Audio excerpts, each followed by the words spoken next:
예, 보신 것처럼 이태원 참사를 계기로 만원 대중교통과 군중 행사 같은 한국 특유의 과밀 문화를 되돌아봐야 한다는 자성의 목소리가 나오고 있습니다. 관련 내용 이영주 서울시립대 소방방재학과 교수와 함께 자세히 짚어보도록 하겠습니다. 안녕하세요. 네, 안녕하십니까. 자, 앞서서 영상도 보셨겠지만 네. 이번 참사와 관련해서 이른바 군중 밀집도라고 해야 되나요? 그 관리가 좀 미흡하다. 우리나라가 이 군중 밀집도라는 관리는 상당히 미흡한 수준이다라는 지적이 나오고 있거든요. 네. 군중 밀집도라고 하는 개념이 사실 많은 분들은 우리 생활 속에서 항상 체감하시면서도 좀 잘 정확하게 개념을 이해 못하실 수도 있는데요. 네. 예. 현재 밀집도, 군중 밀집도라고 하면 사실 이제 일반적인 건축물이나 제한된 실내 공간 같은 경우는 인원 밀도라고 그래서 공간 안에 단위 공간 안에 얼마나 사람들이 있을 수 있느냐라고 하는 것들을 기준들을 정해놨습니다. 이 예. 기준들은 사실 안전뿐만 아니라 또 편의성이라든 여러 가지를 고려해서 사람들이 어느 정도의 어떤 면적을 확보해야 된다라는 개념인데요. 오히려 예. 이제 외부 공간 같은 경우는 이런 공간의 제약이 상대적으로 적다 보니까 이러한 부분들의 기준이라든지 이런 부분들이 다소 모호한 부분도 있고 그렇게 중요하게 생각 안 하실 수도 있습니다. 다만 이제 문제는 이런 사람들이 일시적으로 이렇게 오게에서 여러 가지 행사들을 한다거나 이동을 할 때 과도하게 과밀하게 되는 네. 상황에서 이런 부분들이 이제 위험 요소로 작용할 수 있는 것 그리고 또 이번 사고처럼 이런 부분들이 실제적인 위험으로 나타날 수 있는 부분들 이런 것들 때문에 군중에 대한 어떤 밀집도를 관리한다거나 또 보행에 대한 흐름을 통제한다거나 이런 부분들이 이제 굉장히 중요하다 이렇게 생각을 하고 있습니다. 예. 네, 그런가 하면 매일 아침마다 광역버스, 만원버스, 또 지옥철 이용하시는 분들 꽤 많거든요. 네. 이런 사건을 보면서 굉장히 위험함을 느낄 것 같습니다. 얼마나 위험한 건가요? 일단 밀집된 자체, 그러니까 밀집이 돼서 뭔가 압박을 받아서 실제적인 신체적인 피해라든지 이런 것들은 유발되지 않더라도 일단 사람이 많이 있다는 것 자체는 모든 재난에 취약할 수밖에 없습니다. 일단 건물 안에도 사람이 많이 모여 있다는 것 자체만으로 위험도를 굉장히 높게 평가를 하게 되고 예. 또 일반적인 공간에서도 사람이 굉장히 많이 밀집돼 있는 상황에서 이렇게 넘어짐에 의해서 연속적인 피해뿐만 아니라 이를테면 사람이 이렇게 많이 모여 있는 곳에서 불이 났다거나 또 혼란한 상황이 발생했을 때 인명 피해가 발생할 수 있는 요소는 훨씬 더 크기 때문에 사람이 많이 밀집되어 있는 것들은 굉장히 위험한 상황인데 다만 이제 이런 것들이 지하철 또 만원버스 이렇게 이제 제한된 공간 안에서 상황이 발생했을 경우에는 대피나 이동도 불가능하고 상당히 더 위험할 수 있는 상황으로 이어질 수 있다. 또 다만 이제 압박이 강한 이런 이제 이 물리적인 힘에 의한 이런 이 피해라고 본다면 제한된 공간에서는 사람이 대부분 다 정해져 있는 상황이기 때문에 과도하게 지속적으로 물리적 압박이 강해지는 상황들은 아니거든요. 한번 고정되면 사실은 더 이상 증가하지는 않기 때문에 오히려 지하철을 탑승한 상태 혹은 또 버스에 탑승한 상태보다는 이것을 타기 위해서 이동하는 과정 이런 과정에서 넘어진다거나 또 인파에 쏠린다거나 이랬을 때의 위험성이 훨씬 더 클 수 있어서 오히려 이제 환승 과정이라든지 지하철 탑승 과정에서의 과밀한 이동 이런 부분에서 훨씬 더 조심을 해야 되는 상황이 아닌가 싶습니다. 아까 그 군중 밀집도에 대해서 이제 설명을 좀 해주실 때 군중 밀집도가 이제 야외에서는 별로 그런 것을 적용하지 못했다라고 이제 말씀을 하셨잖아요. 자, 그렇다면 이제 지하철이라든지 이런 실내 공간이라든지 건물이라든지 네. 이런 곳에는 우리나라가 군중 밀집도에 대한 기준이 있습니까? 국내 실외 같은 경우는 엄격하게 적용이 되어 있는 기준들은 없습니다. 예. 국내 같은 경우는 이제 건축물을 설계할 때 이런 인원 밀도라고 하는 이런 기준들을 정해놔서 예. 근데 건물 내에서의 가장 큰 인원 밀도는 사람들이 가장 많이 이용하는 시설 같은 경우는 이제 판매 시설이잖아요. 예. 판매 시설 같은 경우는 제곱미터당 0.5명 정도. 그러니까 1제곱미터당 한 반 명 정도. 한 사람이 한 2제곱미터 정도가 필요하다라고 하는데 지금 이제 군중 밀집도에서 위험한 상황은 1제곱미터당 6명이 집중될 때란 말이죠. 그러니까요. 그러니까 훨씬 더 실내에선 기준들을 좀 강하게 적용을 하는 거죠. 넓게 확보를 해라. 근데 이제 군중 밀집도 같은 경우 사실은 이 5개에서 네. 많은 사람들이 좁은 공간에 밀집돼 있는 이런 상황들은 훨씬 더 위험한 상황이 되기 때문에 이러한 부분들에 대한 군중 관리에 대한 부분들은 사실은 좀 필요하다고 봅니다. 다만 이제 이런 것들을 5개에서 기준을 정해놓고 그 기준 안에 사람들이 맞는지 안 맞는지를 계속 지속적으로 어떻게 확인할 수 있는 방법이라는 이런 것들이 상당히 좀 어려운 부분들도 있기 때문에 예. 이런 부분들은 행사라든지 이런 부분들 면적을 산정하거나 가이드를 정하는데 기준으로서 활용할 수는 있지만 현장에서 엄격하게 지켜지는지를 들여다보고 또 이런 것들을 관리하기는 좀 쉽지 않다 생각이 듭니다. 알겠습니다. 네, 가을이다 보니까 행사와 축제도 많고요. 그리고 또 요 최근에 주말마다 광화문이나 이런 서울광장에서는 계속해서 시위와 집회가 이어지고 있거든요. 이런 대규모 인원이 거리에 모이는 것도 또한 위험 아닌가요? 예, 맞습니다. 이렇게 아까 앞서서 말씀드린 처럼 사람이 일단 많이 모여 있다면 어떤 상황이 발생했을 때 그만큼 그 피해에 노출될 수 있는 사람들도 많아진다는 측면에서 네. 사람이 많이 모이는 곳의 안전관리 이런 것들은 굉장히 중요하거든요. 다만 이제 이번 사고와 비슷하게 이런 유사한 형태의 피해가 발생하는 것들은 사실 반드시 동일한 개념은 아닙니다. 왜냐하면 집회라든지 행사 같은 경우도 예. 많은 사람들이 동시에 고밀도로 이동을 한다거나 이런 상황들이 상당히 위험한 상황이지 자기 자리에 앉아서 관람을 한다거나 이러한 경우에는 사실은 그렇게 크게 위험이 되지는 않습니다. 다만 이분들이 공연이나 행사가 끝나고 이동을 하거나 이제 집으로 귀가하실 때 특정한 지역에 집중적으로 몰린다거나 혹은 또 이런 곳에 과밀화돼서 정체가 생긴다거나 이랬을 때의 위험이 굉장히 크기 때문에 이렇게 이제 행사라든지 이런 관리가 이런 유동에 관련된 부분들 네. 이 관리 이런 부분도 출입구 혹은 또 출구 이런 부분들의 관리에 대한 부분들이 조금 더 집중적으로 좀 보완이 될 필요는 있겠다 생각이 됩니다. 그러니까 그 이동하면서 보통 이제 사람들이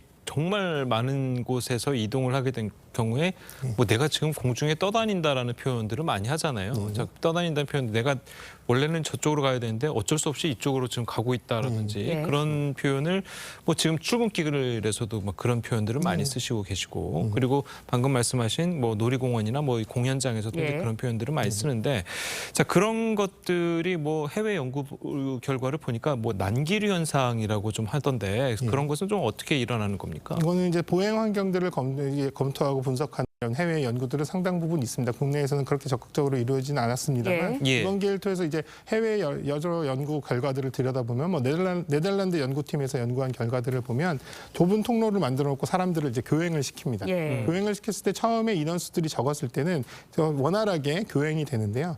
이런 것들이 인원수가 점점점 늘어나면서 상대방 반대쪽에서 오는 교행자와 이제 부딪히거나 간섭이 생기면서 점차 정체가 늘어나는데요. 이렇게 정체가 늘어나서 거의 꽉 막힌 상태 그리고 앞서 말씀드린 대로 내가 내 의지대로 방향을 정하지 못하고 움직이지 못하고 사람들이 휩쓸려서 움직이게 되는 상황이 한 제곱미터당 한 6명 정도가 이상이 예. 되면 사실상 본인 의지로 이동을 할 수 없는 상황이 된다. 그래서 이런 상황이 되기 전에 이런 체류라든지 인원에 대한 관리를 필요로 한다라는 이런 연구 결과들이 있습니다. 네, 그런데 실제로요, 현장에서 1제곱미터당 6명이 넘어간다, 안 넘어간다, 이거를 눈으로 확인할 수는 없잖아요. 예, 맞습니다. 어떻게 관리를 좀 해야 되는 건가요? 그렇기 때문에 이제 현장에서 엄격하게 사람 숫자가 6명이면 안전하고 예. 그러니까 5명이면 안전하고 6명이면 위험하다 이런 것들이 이제 대부분은 시각적으로 그러니까 육안으로 식별할 수밖에 없는 상황이거든요. 그렇기 때문에 이런 부분들 현장에서 엄격하게 적용하면서 관리를 하고 통제한다는 건 상당히 어렵습니다. 그렇기 때문에 이런 부분들은 대략 이제 이럴 수는 있거든요. 사람들이 이 정도 과밀화됐을 때는 어느 정도 이 정도의 밀도라는 것들을 시각적으로 우리가 사전에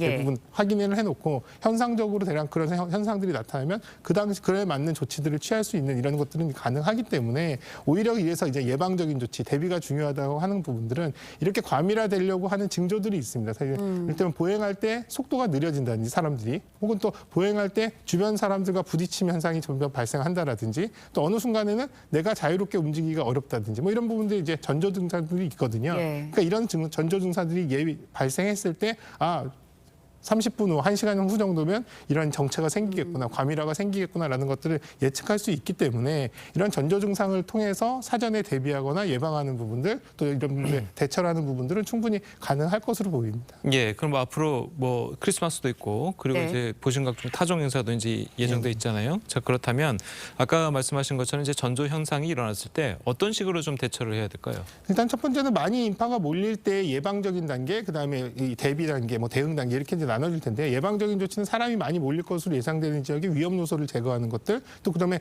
보행 동선이나 흐름들을 사전에 체크해서 예. 불필요하거나 위험할 수 있는 동선들은 아예 차단하거나 또 그리고 뭐 교행 자체가 불가능하거나 교행을 함으로써 문제가 생길 수 있는 것들은 일단 일방향으로 유도를 한다거나 오늘 보행 동선을 유도하는 것들 뭐 이런 것들도 충분히 가능하겠고요. 또 사람들이 점점점 많아져서 실제로 이제 위험이 고조되는 단계로 판단이 되면 뭐 일시적으로 사람 출입 통제를 막아서 앞에 소통이 이루어진 다음에 출입을 하게 한다든지 아니면 체류가 돼 있는 상황에서 사람들한테 지금 상황에 대한 정보들을 알려줘서 지금의 이런 위험 상황들을 좀 스스로 배제할 수 있게끔 한다라든지 또 그리고 전체 상황들을 관제하면서 다른 예. 우회로 같은 것들을 좀 더 이제 제한을 한다든지 유도를 한다든지 뭐 이런 방법들은 충분히 여러 가지 방법들로 가능할 거고요. 또 오히려 이제 위험이 예상되거나 많이 인파가 몰릴 수 있는 이런 좁은 골목이라든지 이런 부분들은 사전에 뭐 안내 표지라든지 이런 것들을 곳곳에 설치해서 이용자들이 스스로 이런 내용들을 숙지해서 조심할 수 있게 하는 방법 작업들도 가능할 겁니다. 그러려면은 경찰이라든지 아니면 뭐 공무원이라든지 이런 분들의 투입이 지금보다 훨씬 많아져야 되는 뭐 그런 건가요?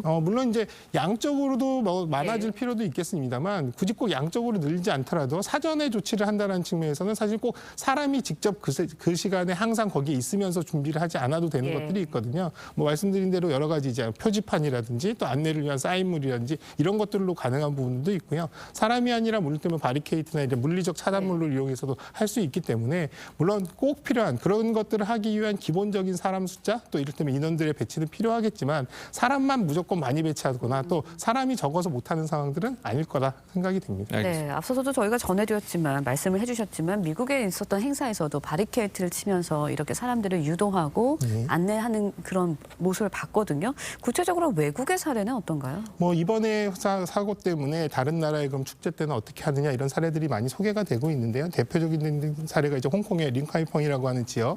이 지역 같은 경우는 이태원과 좀 가로 구조, 길의 구조들이 상당히 유사합니다. 경사지면 또 계단들도 많고 좁은 골목으로 돼 있고 또 골목의 양쪽으로 상점들이 빼곡하게 되어 있는데 아주 굉장히 공간적으로 유사성이 크거든요.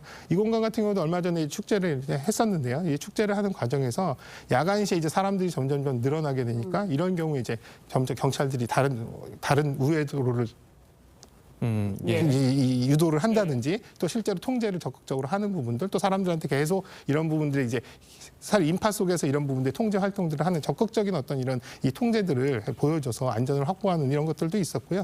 뭐 가까운 일본 같은 경우에 할로윈데이에 이런 축제 같은 거 앞서 이제 자료화면에서 나갔던 것처럼 도로들 그러니까 사람들이 많이 몰리면 사실 인도가 부족하기 때문에 문제가 생기는 거거든요. 그래서 아예 그런 구간들 같은 경우는 아예 차 없는 거리로 만들어서 보행로도 확보해주면서 차량과의 어떤 충돌 또 이런 문제를 또 미연에 방지하는 부분들 또 그리고 이제 사실 가장 중요한 것들은 이 사람들이 혼란한 상황들도 굉장히 위험하기 때문에 사실 이제 할로윈데이라고 하는 이 축제의 특성에도 불구하고 음주를 금지해서 사실 음주로 인한 여러 혼란이라든지 위험을 또 제거하는 좀 적극적인 부분들을 하고 있습니다. 또 지휘차라든지 임시 감시탑 같은 것들을 설치해서 상황을 전체적으로 관제하면서 비상시에 갑작스럽게 발생하는 상황에 대처하는 이런 준비도 되어 있거든요. 그러니까 이런 부분들로 본다면 우리나라에서도 사실은 우리나라에서 이런 안전관리 매뉴얼이라고 하는 것들이 있고 그런 것들에 맞춰서 안전관리가 된다 하더라도 사실 이런 다른 나라의 좋은 사례들 같은 것들은 우리가 좀 활용할 수 있게끔 또 고민을 해볼 필요가 충분히 있다 생각이 됩니다. 예. 그럼 교수님께서는 이런 분야의 이제 전문가시니까